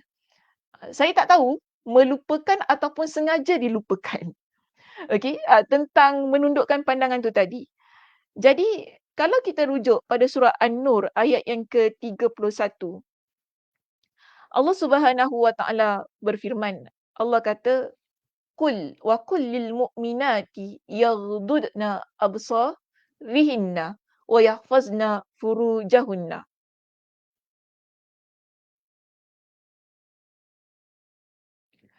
Allah Subhanahu Wa Taala ingatkan kepada kita, katakanlah kepada wanita yang beriman. Wanita yang beriman tu siapa? Kita. Yang beriman kepada Allah, yang nak jadi wanita yang salihah, yang taat kepada Allah. Allah kata, yaghdudna. Hendaklah mereka ini menundukkan pandangan mereka atau menyekat pandangan mereka daripada memandang yang haram. Kita kalau nak pandang suami kita, pandanglah. Sebab itu dah halal. Kan? Anak kita nak pandang siapa lagi? Adik-beradik. Tu tak apalah. Tak apa, boleh pandang je. Tetapi maksud pandang ni bukan pandang auratnya. Tidak begitu kan. Jangan tiba-tiba saya cakap pandang adik-beradik tu, aurat adik-beradik pun nak tengok. Tak boleh gitu. Maksud di sini ialah pandangan yang halal yang dibenarkan oleh Allah Subhanahu Wa Taala untuk kita pandang. Tetapi kalau kita menggunakan mata kita ini untuk memandang ketampanan lelaki, memandang kesaduan, betul ke ayat tu saya tak tahu kesaduan yang ada pada orang lelaki. Hal-hal inilah yang boleh mendorong kita melakukan Wa Taala. Okey, antaranya ialah perbuatan zina itu tadi. Sebab itu Allah Subhanahu Wa Taala mengaitkan tentang menundukkan pandangan ini dengan menjaga kemaluan. Wa yahfazna furujahunna. Allah kata dalam ayat ini, katakanlah kepada wanita yang beriman, yaghdudna min absarihinna, hendaklah mereka menjaga pandangan mata mereka, wa yahfazna furujahunna, dan hendaklah mereka menjaga kemaluan-kemaluan mereka. Mata, daripada pandangan mata kita, ianya akan menyebabkan ada rasa pada hati kita ini. Sehingga kita akan mungkin melakukan perbuatan-perbuatan yang tidak diredai oleh Allah sebagaimana Imra'ah Al-Aziz itu tadi. Kenapa dia ada al-ishq, mabuk asmara yang sangat mendalam kepada Nabi Yusuf? Kerana dia tak dapat menahan pandangan matanya sehingga melahirkan ataupun memupuk perasaan yang membuak-buak kecintaan itu tadi untuk mendorong dia melakukan perzinahan dengan orang yang tak sepatutnya dia lakukan. Kan begitu. Kalau kita nampak, kalau kita dalam situasi Imra'ah Al-Aziz tu sepatutnya, kalau dah dianggapnya sebagai anak, anaklah begitu keadaannya. Takkanlah sampai kita nak berkahwin dengan dia. Begitu situasinya kan. So dalam hal ini, kita dapati bahawa perasaan itu datang, kenapa? Kerana pandangan matanya yang tak dapat dijaga. Kenapa kita nampak tadi, wanita-wanita yang dijemput oleh Imra'ah Al-Aziz ke dalam rumahnya itu tadi, terhiris jari jemari mereka sendiri kerana pandangan mata yang tak dapat mereka tahan. Mereka melihat Nabi Yusuf tu tadi kan dengan pandangan yang sangat terkagum, sangat takjub sehingga mereka lupa dengan perbuatan mereka yang sedang memotong buah-buahan tu ataupun makanan di hadapan mereka, akhirnya terhirislah jari jemari mereka sendiri. Ianya berpunca daripada apa? Pandangan mata sekali lagi. Pandangan mata ini sangat penting. Allah Subhanahu Wa Taala mengurniakan kepada kita dengan mata, apa yang perlu kita lihat? Yang halal. Yang sepatutnya dilihat. Okey? Bukan melihat perkara-perkara yang haram. Kita kalau melihat perkara yang haram, contoh kan, saya tak kata kalau lelaki tu handsome, kita menafikan kehandsomean dia. Okey, kalau dia tu tampan, tak handsome lah, sebab apa nak menjaga pandangan, bukan begitu, itu menipu namanya, okey. Kita sekarang ini yang saya nak fahamkan ialah, bila menjaga pandangan mata tu, kita nampak dia dia tu tampan, alhamdulillah dia sudah, indah ciptaan Allah, kita sudahlah kan. Jangan sampai kita tengok kan, sampai nanti tak boleh tidur malam, angau, macam tu kan keadaannya kan. Sampai nanti, sampai ada rasa macam, nak bersama dengan dia, ini perbuatan-perbuatan yang tak sepatutnya ada. Pada diri kita. Tak kira sama ada lelaki ataupun perempuan. Sebab tu menundukkan pandangan ini untuk lelaki dan juga untuk perempuan agar kedua-duanya dapat menjaga kemaluan masing-masing. Agar nafsunya hanya dilampiaskan kepada yang halal sahaja. Bukan kepada yang haram. Dan kita nampak biasanya kalau kita tak mampu untuk mengawal pandangan mata kita, wanita lebih-lebih lagi itulah yang menyebabkan kadang-kadang kita ni hilang rasa malu. Bila tak dapat mengawal pandangan mata, hilang rasa malu, kita akan buat perkara-perkara yang memalukan diri sendiri. Maaf saya kata gini, kita kalau nampak kan budak-budak ni, muda-muda, kalau minatlah dengan mana-mana artis ke selebriti lelaki ke apa kan, dia kalau dah jumpa kerana dia tu kagum dengan ketampanannya, suka sangat kan, itu yang menyebabkan boleh sampai berpelukan, boleh sampai cium, boleh sampai menjerit, sampai nak buat perkara-perkara yang tak sepatutnya kita buat, nampak tak? Kerana apa? Bermula daripada pandangan mata yang menyebabkan jiwa kita terlampau membuat-buat rasa, nak peluk lah, nak cium lah. Kalau nampak, terjerit macam itu kan, tak tahu nak kata apa. Tak kira lah, maaf tak kira lah. Yang remaja, yang anak dara, kan, yang isteri orang ataupun nenek orang, sama je. Nampak nampak ke apa, nganu makcik-makcik pakai tudung, maaf saya kata ya, kita sebut je lah kat sini, bulan-bulan Ramadan ni aku mebel. Makcik-makcik pakai tudung, nampak artis bukan main lagi, peluk, cium kan, ambil gambar dekat-dekat gitu. Boleh ke ni? Boleh ke ni? Kita nampak gitu. Yes lah kita kata kita minat, kita suka sangat kan. Okeylah, minat suka tu tak salah. Sukalah nak suka macam mana pun. Tapi jangan sampai ianya menjatuhkan maruah diri kita sebagai seorang wanita muslimah yang beriman kepada Allah Subhanahu Wa Taala. Okey, poin kita yang kedua di situ ialah mengawal diri dari perzinaan adalah perkara mulia di sisi Allah Subhanahu Wa Taala. Okey, kita kecenderungan untuk melakukan perbuatan zina mungkin ada, pada mana-mana orang pun. Tak kira yang soleh ke yang tak soleh. Perbuatan ini ada.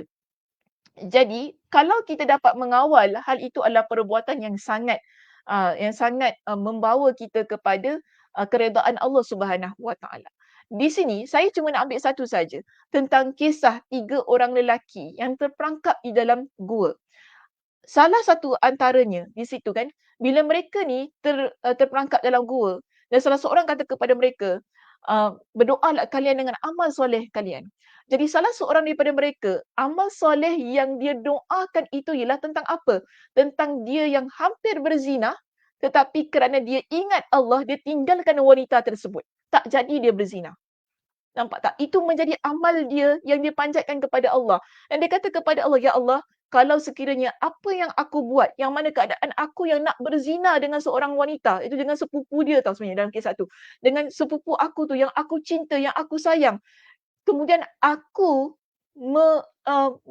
memisahkan diri aku daripada diri dia kerana aku takut kepada engkau. Jika itu adalah perbuatan yang aku buat kerana engkau, ya Allah, maka engkau bukakanlah pintu gua itu, pintu gua ini dan Allah Subhanahu Wa Taala menerima doanya itu, menerima amal solehnya itu dengan membuka sedikit pintu gua tersebut. Menunjukkan kepada kita meninggalkan perbuatan zina walaupun pada saat-saat yang hampir melakukannya itu adalah perbuatan yang diredai oleh Allah Subhanahu Wa Taala. Sehingga bila kita bertawassul dengan perbuatan itu, ia menjadi amal ibadah yang diterima oleh Allah Subhanahu Wa Taala. Nampak tak? Bagaimana perbuatan meninggalkan satu dosa adalah sesuatu yang tak boleh kita memandang enteng padanya. Kita perlu melihat ia sebagai satu perbuatan yang sangat besar, yang sangat mulia di sisi Allah Subhanahu Wa Taala. Sehingga boleh menjadi amalan yang kita tawassulkan ia untuk untuk kita ni agar Allah Subhanahu Wa Taala memudahkan banyak urusan kita dalam kehidupan ini. Okey. Dan akhir sekali saya nak tutup perbincangan kita ini dengan doa dan mungkin dah banyak kali saya mengajar doa ini, tak apalah kadang kita banyak mengajar pun jemaah pun tak hafal-hafal doanya. Tak mengapa juga diulang-ulang banyak kali supaya menjadi peringatan untuk diri saya dan kita semua. Nabi SAW ada pada satu ketika pernah diminta oleh seseorang supaya mengajarkan kepada dia dengan doa ataupun dengan satu wasiat. Jadi Nabi SAW beritahu kepada lelaki ini. Nabi kata kepada dia, sebentar ya. Siapa nama lelaki dia?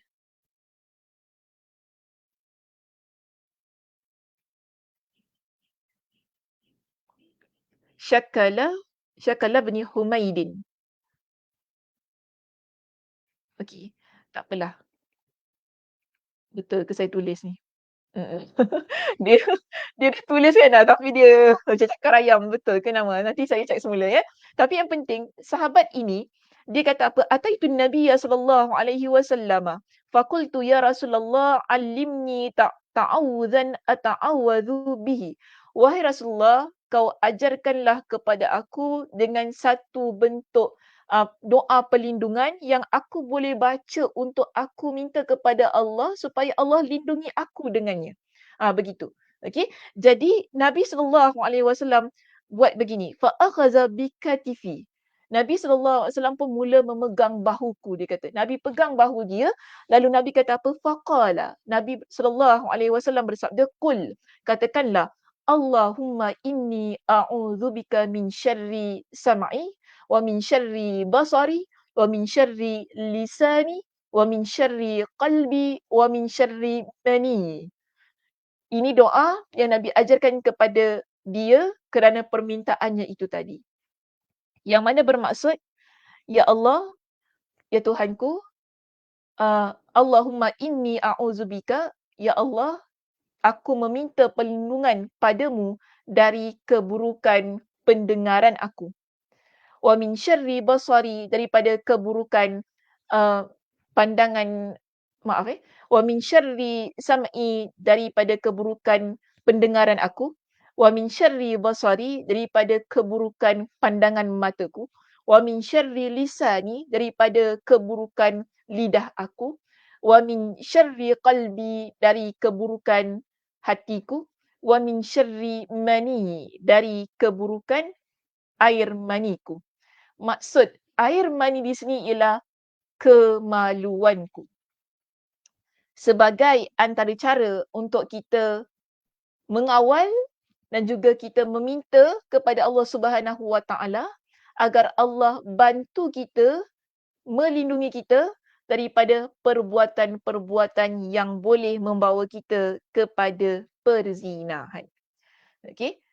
Jadi di sini kalau kita merujuk kepada perbincangan yang dimuatkan dalam kitab Tuhfatul Ahwazi. Hadis ini hadis riwayat Imam Abu Daud dengan satu hadis yang sahih. Hadis ini juga turut diriwayatkan oleh Imam At-Tirmizi dalam kitabnya Sunan At-Tirmizi.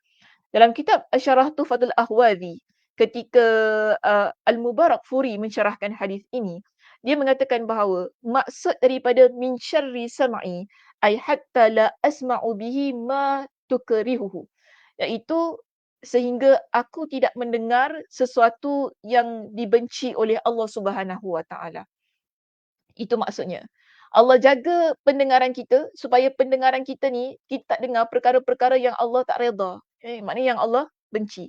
Kemudian min syarri basari maksudnya ialah sehingga hatta la ara syai'an, sehingga aku tidak melihat apa yang Allah Subhanahu Wa Taala tidak redha. Okay, wa min syarri lisani, sehingga aku tidak bercakap daripada perkataan-perkataan yang aku tidak niatkan. Maksudnya perkataan-perkataan yang tidak memiliki maksud. Okey. Kemudian wa min syarri qalbi, iaitu dari hatta la a'taqidu i'tiqadan fasidan, sehingga aku tidak memiliki keyakinan-keyakinan yang rosak. Maknanya hatinya rosak. Hati tu jahatlah, maksudnya begitu. Wala yakunu fihi, sehingga aku tidak memiliki rasa dengki, rasa hasad kepada orang yang ada di sekitar aku. Wa min syarri mani, iaitu supaya aku ini tidak menjadi orang yang biasa terlibat dalam perbuatan zina au muqaddimatihi, ataupun yang kita panggil sebagai yang membuka kepada perbuatan-perbuatan zina. Yang membuka perbuatan-perbuatan zina maksudnya tadi ialah pegang, okey, mungkin ucapan kita, mungkin pandangan mata kita, semua ini. Tetapi kalau kita nak lihat pada keseluruhan doa ni, daripada awal hinggalah kepada akhirnya, ialah doa yang sebenarnya meminta supaya Allah Subhanahu Wa Taala menjaga kita daripada perbuatan-perbuatan yang boleh membawa kita kepada perzinahan. Ya Allah, kau jaga telinga aku supaya aku tak dengar ucapan-ucapan yang mungkin. Ucapan-ucapan itu yang buat kita cair. Ucapan rayuan, godaan, kan? Daripada lelaki ataupun daripada orang yang bukan mahram kita. Yang tujuannya ialah untuk mengajak kita kepada perzinahan. Jadi Allah jaga telinga kita daripada semua perkara-perkara ini. Dan Allah jaga pandangan mata kita, pandangan mata yang boleh bawa kita kepada zina. Mungkin kita lihat perkara-perkara yang tidak baik, kita memandang lelaki yang boleh mendorong kepada nafsu syahwat, kita memandang, kita melihat, kita menonton televisyen, kita menonton apa yang ada di skrin handphone kita ini dan apa yang ada mungkin di TikTok, di Instagram, di Facebook kita yang buat kita rasa terdorong untuk melakukan perbuatan zina. Ya Allah, jaga mata saya ini. Kemudian wa min syarri lisan, daripada kejahatan lisan kita. Mungkin kita sendiri mengucapkan ucapan-ucapan yang boleh mendorong orang lain. Kita sendiri yang merayu, kita sendiri yang menggoda, kita sendiri yang teks, kita sendiri yang tulis hal-hal yang boleh menyebabkan ucapan itu membawa kita kepada perbuatan zina. Wa min syarri qalbi, dan juga hati kita ini muslimat. Minta supaya Allah Subhanahu Wa Taala jaga hati kita supaya apa yang kita dengar, apa yang kita lihat, apa yang kita ucapkan itu tadi, okey, ia bukanlah ucapan pendengaran dan juga apa yang kita pandang menyebabkan hati kita menjadi rosak sehingga membuat-buat rasa untuk melakukan perbuatan zina. Akhir sekali, sebab itu di sini Nabi sallallahu alaihi wasallam menutup doa ini wa min syarri mani. Ini merupakan puncak daripada semuanya. Okey, puncak daripada semuanya iaitu kemaluan kita. Ya Allah, Engkau lindungilah aku daripada kejahatan kemaluanku. Mata, pandangan, pendengaran, hati yang sudah terdorong kepada perbuatan zina, yang merealisasikannya ialah kemaluan kita. Akhirnya itulah. Jadi di sini keseluruhan doanya sebenarnya mengajak kita ini menjadi seorang muslimat yang benar-benar jiwanya bertakwa kepada Allah Subhanahu Wa Taala untuk menjaga daripada hujung rambut kita hinggalah kepada hujung kaki kita ini agar tidak terjebak kepada perbuatan-perbuatan yang membawa kita kepada perzinahan. Jadi doanya sangat baik untuk kita amalkan, okey, agar kita mendapat kekuatan, kerana saya yakin kita semua memiliki nafsu yang berbeza-beza. Semua orang ada nafsu syahwat yang berbeza-beza. Ada orang dia boleh mengawal pandangan matanya, telinganya, hatinya, kan, apa yang dia lihat. Semua orang. Ada orang dia boleh, tapi tak semua orang boleh melakukan hal itu. Okay, ada orang mungkin dengan pandangan yang sedikit saja sudah buat dia terdorong untuk melakukan zina. Ada orang yang bila dia mendengar sedikit saja dia dah boleh, orang kata, nak melakukan perbuatan yang terkutuk ini. Ada orang mungkin dengan hanya sekadar dia mengucapkan sesuatu buat dia jadi turn-on, maaf dia buat macam terdetik perasaan untuk melakukan perbuatan tersebut. So di sini saya nak tekankan semua itu tadi kan, kalau kita nak melihat, kalau kita nak, kalau kita ni nak mendengar ucapan-ucapan yang romantik, ucapan-ucapan yang boleh mendorong kepada hubungan seksual itu, ianya hanya daripada suami kita. Hanya daripada yang halal itu tadi. Kalau begitu, pahalalah yang Allah Subhanahu Wa Taala berikan.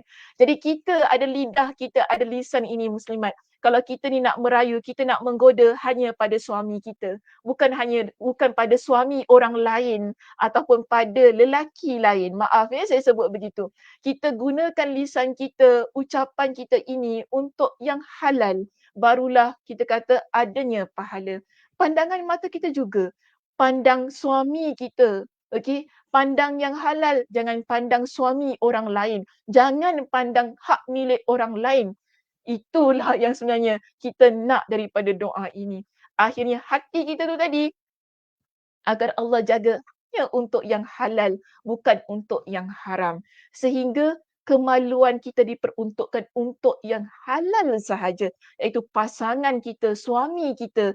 Semua ini bila ia ditempatkan pada tempat yang halal, maka Nabi kata, itulah yang akan mendatangkan pahala pada diri kalian. Wallahu a'lam bishawab. Okey, mudah-mudahan apa yang kita bincangkan di kuliah kita yang terakhir ini mendapat manfaat bukan saja untuk diri saya tapi kita semua yang mengikuti pengajian kita pada pagi ini. Jadi mudah-mudahan Allah Subhanahu Wa Taala memberkati pertemuan kita pada pagi ini. Allah Subhanahu Wa Taala memberikan kepada kita dengan kekuatan dan motivasi diri untuk beramal dengan apa yang kita belajar pada pagi ini, iaitu amalannya apa? Menghadang, mengelak, okey, letakkan batas pada diri kita ini agar tidak terjebak daripada perbuatan dosa dan maksiat, terutamanya tadi perzinahan. Maka kita dapati di sini doanya tadi baik, sila amalkan untuk kita sama-sama menjadi muslimat yang dipelihara oleh Allah Subhanahu Wa Taala daripada perbuatan keji itu tadi.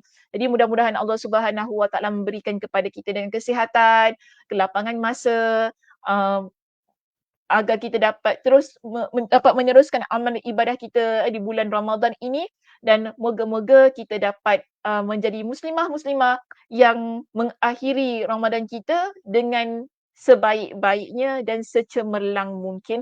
Yang paling penting menjadi muslimat-muslimat yang diampuni oleh Allah Subhanahu Wa Taala. Kita jumpa nanti hari raya. InsyaAllah pada 30 April kuliah kita akan bermula kembali.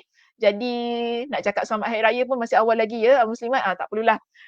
Semoga-moga Allah Subhanahu Wa Taala panjangkan usia kita. Kita dapat berjumpa nanti pada 30 April 2024 insya-Allah. Saya tutup dengan tasbih kafarah. Subhanakallahumma wa bihamdika asyhadu an la ilaha illa anta astaghfiruka wa atubu ilaik.